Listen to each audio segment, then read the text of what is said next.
as we're looking at this, we're also going to allow Scripture to define our terms. And I think we're going to find that darkness is a natural state at the beginning. Okay, so now let's not just focus on Enoch or Jubilees and this and that and the other thing, that what happened to cause this tohu vabohu. I think the idea that, well, let's stop for a second. All Scripture, all of the way the communication has come from above has been through what's called parables. We're told that by Yeshua himself and by Yahweh, that he speaks in parables, which means that while there is a literal, there's also a allegorical or a message to be gleaned out of. By the way, this can be a frightening place, because being in that hidden place, waiting for the revealing, seeking revealing, it's not fun to be in the dark. You know, that's a phrase we use as an idiomatic phrase. When somebody talks to you, you might say, well, I'm completely in the dark about that. It means that I don't have the revelation, I don't understand, I don't have the enlightenment, I don't have the information or whatever it is that I need to be able to function here. I'm in the dark, I'm missing pieces that I need to go forward. Those pieces are hidden in the dark. But yet, what do we notice is happening here? It becomes tohu vabohu because it doesn't have actively useful light. We're going to see that when he brings light into the world, this is not day 4 when we get sun, moon, and stars. This is going to be happening here on day 1. And so this light that comes in is, we're going to see, is Yeshua. It's Torah. It's his presence coming in to illuminate in the darkness, to bring order, to bring structure.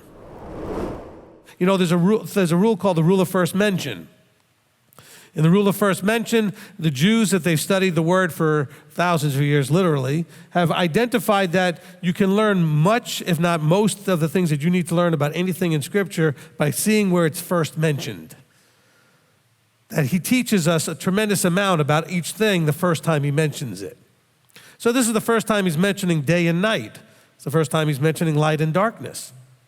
And so we're learning, and he says that day will now be the metaphor for light, and night will now be the metaphor for darkness. So he said there's darkness in the world, represented by Mitzrayim, Egypt, and there's light in the covenanted people.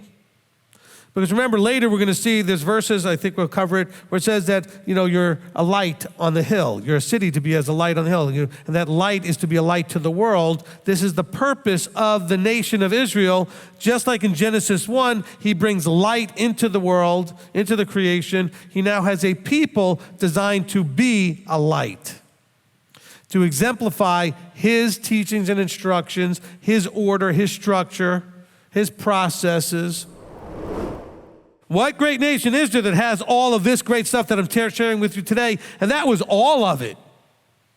That wasn't limited to just what was said in the Ten Commandments or just what was said, you know, on Sinai in the initial couple of chapters before the quote-unquote golden calf thing. It includes it all at this point. It includes everything that was written in the book that was outside the ark. And of course, I still hear people teaching that because it was outside the ark, it was done away with. That's the stuff that was done away with. The stuff that was inside the ark is the only stuff that's important. It was outside the ark because you didn't have permission to open the ark. How else were you going to have access to it if it was inside the ark? There's that which is revealed and that which remains hidden. However, our obsession with knowing everything, we have this sort of Gnostic sort of bent. We have to know, we have to understand. And by the way, as Olympic conclusion jumpers, we have this need to fill in all available empty spaces that we don't know what goes in it. So we go ahead and fill it in.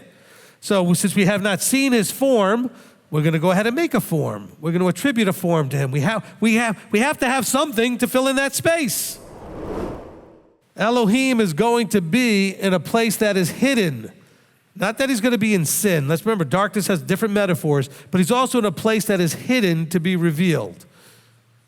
But also notice that from this point forward, and nothing has changed, no matter what the people want to think after Acts chapter 2 and blah, blah, blah, Yahweh is still speaking through anointed appointeds who approach the thick darkness. And you have to be ready to receive from those anointed appointeds. That's the way the people chose. Yahweh said, fine, we'll work with that. If you were to be honest with yourself, the more the life miseries that you have, the more you're going to recognize that there are structural issues in your life. When you're suffering, there's structural stuff going on. Maybe there's a husband-wife problem. Maybe there's a ministerial problem. Maybe there's a you and straight with Yahweh and Torah problem. There's some sort of structural problem going on. Fix the structural problem, and everything else starts to come into place. It starts to fall right into alignment. Not immediately, but it all starts to move in the right direction. But you've got to figure out, where's my structural problem? There's where the problem is. The people were scattered. They were sent into exile for lack of knowledge because they were calling good evil and evil good. By the way, we see this today. The whole mainstream of Christianity is telling you that it's evil and it's wrong to keep the commandments. They're calling good evil. There's a guy out there saying that if you try to keep Torah, you've fallen from grace. The only way to receive grace is through Torah observance. But they're calling evil good and good evil. They put darkness for light and light for darkness.